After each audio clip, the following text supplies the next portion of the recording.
ठीक है। नमस्ते क्लास।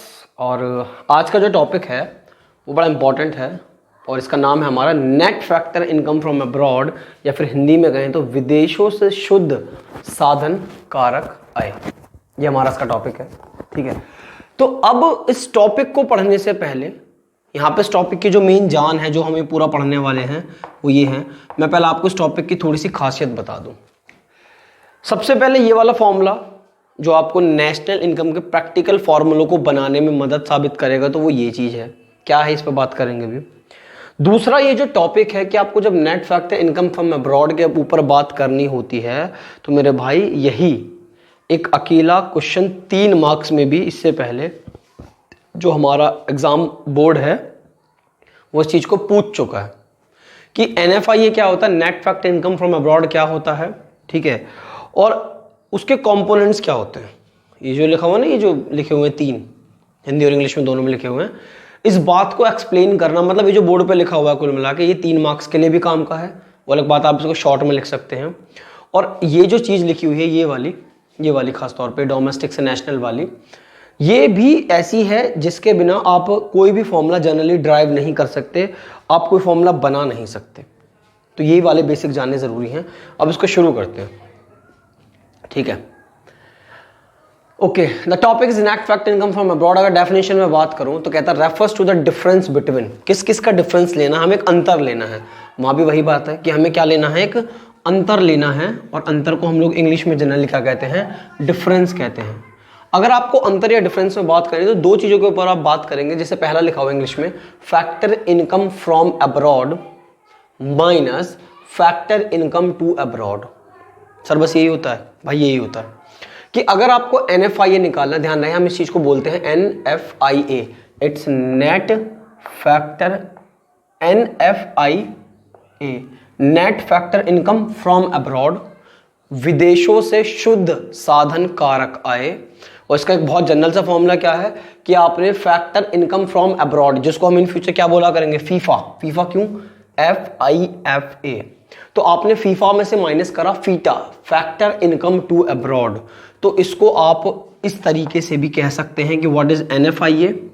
अभी हिंदी में बात करेंगे इसके ऊपर। What is NFIA is the difference between FIFA and FITA, that's it.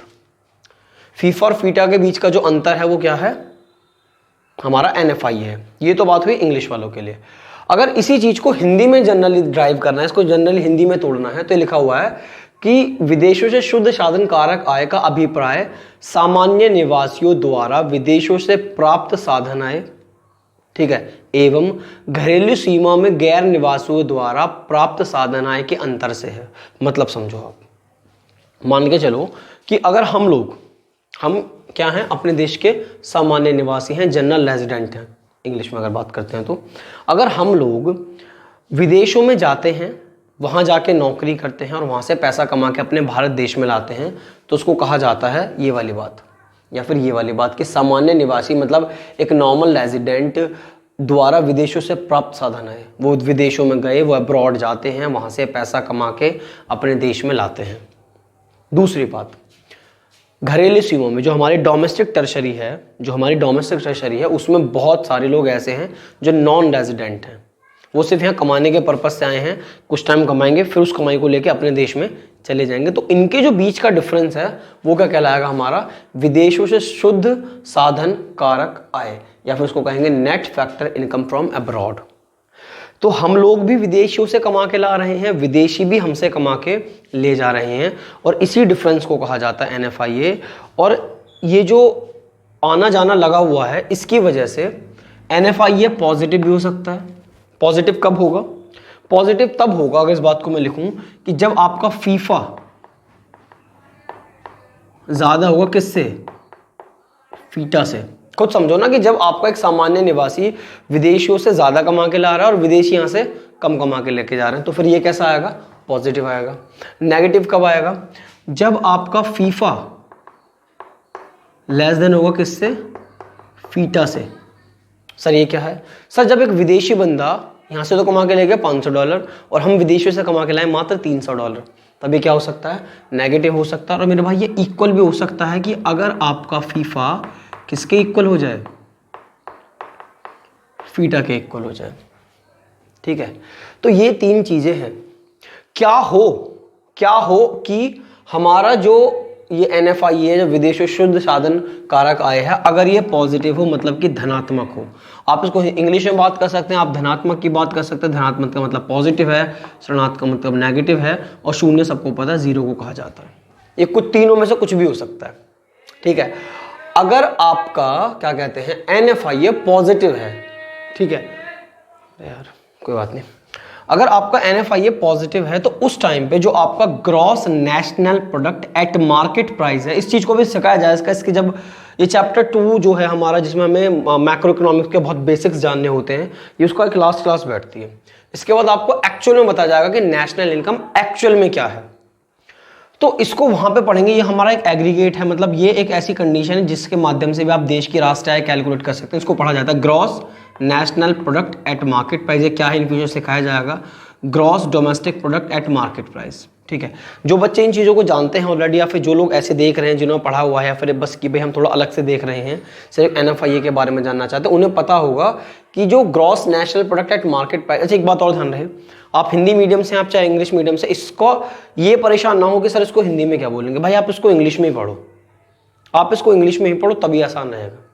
तो ये क्या है, gross national product at market price. जब ये कब होगा, देखो नेशनल डोमेस्टिक से कब ज्यादा होगा, जब ये पॉजिटिव होगा, और अगर यही चीज नेगेटिव हो जाए तो हमारा वही gross national product at market price कम हो जाता है gross domestic product at market price के सामने। ठीक है, तो उसके धनात्मक और ऋणात्मक होने पे भी इस तरह का बदलाव हमें जनरली देखने को मिल सकता है। तो अभी तक हमने इसकी डेफिनेशन देखी हिंदी और इंग्लिश में, फिर हमने देखा कि ये पॉजिटिव नेगेटिव शून्य तीनों कुछ भी हो सकते हैं। पॉजिटिव होने पे ऐसा हो सकता है, नेगेटिव होने पे ऐसा हो सकता है। अब बात करते हैं कि भाई ये जो आपने बताया था कि फैक्टर इनकम फ्रॉम अब्रॉड ये क्या है, तो पहले मैं इसको इंग्लिश में पढ़ूंगा, लेकिन मैं इसको डिटेल में हिंदी में एक्सप्लेन करूंगा, क्योंकि बोर्ड पे इतनी जगह नहीं थी, तो फिर मैंने सिर्फ उसको लिख दिया है, सामान्य निवासी द्वारा विदेशों से प्राप्त साधन है, तो आप इसको डिफरेंस समझना। ये कहता है कि इज द इनकम, ये भी एक इनकम है, earned by the normal resident, ठीक है, of a country from abroad in the form of factor income. अब आप समझो क्या समझना है। समझना यह है कि मान के चलो कि हमारे भारत देश का कोई भी व्यक्ति जो कि एक नॉर्मल रेजिडेंट कहलाता है, एक सामान्य व्यक्ति, एक सामान्य निवासी, हमारे देश से कहाँ जाता है, एक दूसरे देश में जाता है। वो दूसरे देश में नौकरी कर सकता है जाके, और नौकरी के बदले में उसको क्या कहते हैं, वेतन मिलता है, सैलरी मिलती है, या फिर वेजेस, दिहाड़ी मिलती है। ठीक है, कुछ लोग ऐसे हैं जिनकी ज़मीनें बाहर पड़ी हुई हैं, उससे वो रेंट कमा सकते हैं। कुछ लोग ऐसे हैं जिन्होंने विदेशों में पैसा लगा रखा है, वो उससे इंटरेस्ट कमा सकते हैं, मतलब कैपिटल के तौर पे, पूंजी के तौर पे पैसा इन्वेस्ट किया हुआ है। साथ में कुछ लोग ऐसे भी हैं जिनके बिजनेस चल रहे हैं कहाँ पे, देश के बाहर। ठीक है, कुछ लोग ऐसे भी हैं जिनके बिजनेस चल रहे हैं देश के बाहर, तो ये लोग कमाते हैं प्रॉफिट। तो ये अगर हमारे देश का व्यक्ति किसी दूसरे देश में जाके कमा के लाता है तो फिर वो कहलाता है फैक्टर इनकम फ्रॉम अब्रॉड, या फिर सामान्य निवासी, एक नॉर्मल रेजिडेंट, एक नॉर्मल व्यक्ति द्वारा विदेशों से प्राप्त साधन है। मेरे भाई साधन है क्या था, साधन है वही था कि जब आप उनको साधन प्रोवाइड करेंगे, फैक्टर सर्विसेज प्रोवाइड करेंगे, तो बदले में वो आपको उसका एक मतलब जो कहते हैं ना कि ये हमारी कमाई है, वो कमाई आपकी वेजेस हो सकती हैं, सैलरीज हो सकती है, रेंट हो सकता है, इंटरेस्ट हो सकता है, प्रॉफिट का एक हिस्सा डिविडेंड हो सकता है, कुछ भी हो सकता है। तो ये हमारा फीफा है। इसी बात को अगर फीटा में बात करें तो अब इसको उल्टा कर दो, आप फीटा में इसको उल्टा कर दो कि जो चीज़ अभी हमने बात करी कि हम लोग अपना सामान लेके मतलब दूसरे देश में जाते हैं, सॉरी हम अपने फैक्टर सर्विसेज लेके, जो हमारी कारक सेवाएं हैं, हम उनको लेके दूसरे देश में जाते हैं, तो बदले में हमें कारक आय मिलती है, फैक्टर इनकम मिलती है। अब ये बात विदेशियों पर भी तो लागू होती है मेरे भाई, जरा चेक तो करो इसको। ये क्या है कि एक ऐसा बंदा is the income paid to का मतलब है को, हम मतलब उनको देते हैं, ठीक है, और इस वाले में था कि उनसे कमाते हैं, तो यहां पे है ये टू, ठीक है, पेड टू किसको, normal resident of the other country, किसी दूसरे नॉर्मल रेजिडेंट की बात हो रही है जो कि हमारे देश का निवासी नहीं है, इसलिए यहां लिखा हुआ नॉन रेजिडेंट। और हिंदू में इसको क्या कह देते हैं, देखो घरेलू सीमा में हमारी डोमेस्टिक टेरिटरी के अंदर जो एक गैर निवासी है, गैर निवासी कौन है, एक ऐसा व्यक्ति जो हमारे भारत का नागरिक ही नहीं है, ना वो यहाँ रहता है, बस आया कमाया भग गया से, द्वारा प्राप्त साधन है, तो उन्होंने हमें normal resident of other country for the factor services with in the economic territory, आपकी घरेलू सीमा में आके एक विदेशी बंदा यहाँ के नौकरी कर सकता है, मजदूरी कर सकता है, उनकी ज़मीनों को हम इस्तेमाल कर, उनकी प्रॉपर्टीज़ का हम इस्तेमाल कर सकते हैं, जिससे हमें उन्हें रेंट देना पड़ सकता है। लोगों ने जो अब जैसे फॉरेन डायरेक्ट इन्वेस्टमेंट होती है, जो विदेशों से सीधे यहाँ पे लोग निवेश करते हैं, वो लोग ब्याज इंटरेस्ट के लिए मेहनत कर रहे होते हैं। कुछ लोग ऐसे हैं जिनके यहाँ पे बिजनेस चल रहे हैं, एंटरप्रेन्योर हैं, ठीक है। तो ऐसे जो लोग हैं वो लोग हमसे क्या कमाते हैं, प्रॉफिट का हिस्सा यहाँ से अपने देश कमा के लेके जाते हैं। तो ये हमारा जनरली फीटा होता है, ठीक है। इसमें आपको एक बात और जाननी पड़ेगी जो कि बड़ी मोस्ट इंपॉर्टेंट है। देखिए, अगर आप इसको डेफिनेशन, अगर ये मान के चलिए 3 नंबर में आता है, तो सबसे पहले आप इसकी एक डेफिनेशन लिखेंगे। डेफिनेशन के बाद आप इसको इस तरीके से भी ड्राइव कर सकते हैं, इसमें कोई दिक्कत नहीं होगी। डेफिनेशन वही है जो भी हमने बोली था, डिफरेंस बिटवीन ये। हिंदी में आप ऐसे लिख सकते हैं, अच्छा इंपैक्ट दिखाना है तो आप इस बात को भी लिख सकते हैं कि पॉजिटिव, नेगेटिव, जीरो तीनों तरीके का हो सकता है, ठीक है। और अच्छा दिखाना है कि भाई सर खुश हो जानी चाहिए, तो आप इस वाली बात का भी इस्तेमाल कर सकते हो। इनको अलग अलग तोड़ने की आवश्यकता नहीं होती, बस ये हमें पता होना चाहिए। लेकिन हाँ, इसको पढ़ना बहुत ज़्यादा इंपॉर्टेंट है। कंपोनेंट्स क्या होते हैं, मतलब वो कौन से तत्व हैं जिससे इसका जन्म हुआ। तो सबसे पहले लिखा हुआ आप समझोगे, नेट कंपनसेशन टू एम्प्लॉयज, या फिर हिंदी में कहे तो कर्मचारियों की शुद्ध क्षतिपूर्ति। सर आप कंपनसेशन किस व्यक्ति को देते हो? आप कंपनसेशन एक ऐसे व्यक्ति, पहली बात तो एम्प्लॉयज की बात करो। एम्प्लॉयज का मतलब कर्मचारी से होता है। एम्प्लॉयज कौन होते हैं? कर्मचारी। और एम्प्लॉयज हमारे लिए क्या करते हैं? नौकरी करते हैं। और जब नौकरी करेंगे तो आप उनको बदले में जो कंपनसेशन के तौर पे है, जो उनकी आप शुद्ध, अच्छा यहाँ पे एक शब्द और लिखा हुआ है नेट, ध्यान रहे क्या लिखा हुआ है, नेट, और हिंदी में क्या लिखा हुआ है? शुद्ध। और ये मैं हमेशा से बोलता हूं कि जब भी आपको एक फॉर्मूले में नेट या शुद्ध जैसे शब्दों का इस्तेमाल होता है तो वो बिना कैलकुलेशन के पॉसिबल नहीं है। तो आप समझो इस बात को कि नेट कंपनसेशन टू एम्प्लॉयज का मतलब ये है कि एक कर्मचारी वो हमारे देश का किसी दूसरे देश में भी जाके नौकरी कर सकता है, या किसी दूसरे देश का व्यक्ति हमारे देश में भी आके नौकरी कर सकता है। तो हम उनको सैलरीज देते हैं, हम उनको वेजेस देते हैं, मतलब वेतन देते हैं, आप उनको मजदूरी देते हैं, ठीक है। तो उनके जो बीच का अंतर है, हमारे देश से बंदा बाहर गया, वहां से सैलरी या फिर वेजेस कमा के लाया, माइनस एक विदेशी बंदा इंडिया में आता है, यहां से वो सैलरी या वेजेस कमा के लेके जाता है। ये जो अंतर है, ये जो डिफरेंस है, इसी को कहा जाता था net compensation to employ. Is the difference between कि एक भारत का एक नॉर्मल रेजिडेंट, एक भारत का निवासी दूसरे देश में जाके सैलरी या वेजेस कमा के अपने देश में लाता है, माइनस एक विदेशी व्यक्ति भारत में आके सैलरी या वेजेस कमा के अपने देश ले जाता है, उसको कहा जाता है net compensation to employees. Similarly बिल्कुल डिट्टो अगर बात करते हो तो net income from property and entrepreneurship, ठीक है।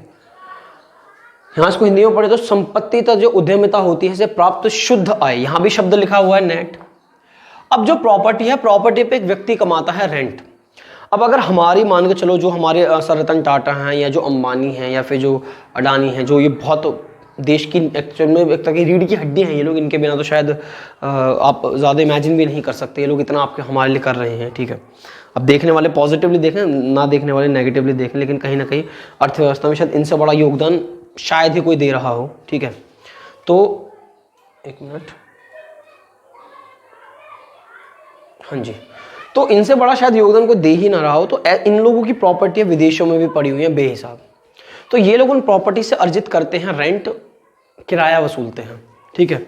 अब यही चीज हो सकती है जैसे कि अमेजोन है, ठीक है। अमेजोन का इंडिया में खूब अच्छा बड़ा नाम है, और अमेजोन तो जेफ बेजोस तो एक बहुत लंबे वक्त तक दुनिया के सबसे रईस आदमियों में से एक रहे हैं। तो ऐसे लोगों की प्रॉपर्टी भी इंडिया में हो सकती है। तो सिर्फ ये बड़े बड़े लोग नहीं, आपकी भी एक प्रॉपर्टी देश के बाहर हो सकती है जिससे आप रेंट कमाते हो, किराया कमाते हो। तो यहाँ पे प्रॉपर्टी पे कमाया जाएगा रेंट। और एंटरप्रेन्योरशिप जो हमारी उद्यमिता होती है, जो आप बिजनेस कर रहे हैं, जो आप व्यवसाय कर रहे हैं, उसमें आप प्रॉफिट कमाते हैं, ठीक है। तो हमारे देश के जो बड़े बड़े उद्योगपति हैं, या फिर जो हमारे एंटरप्रेन्योर हैं, या फिर जिनकी प्रॉपर्टी विदेशों में पड़ी हुई है, तो वो लोग वहाँ से रेंट कमाते हैं, ठीक है।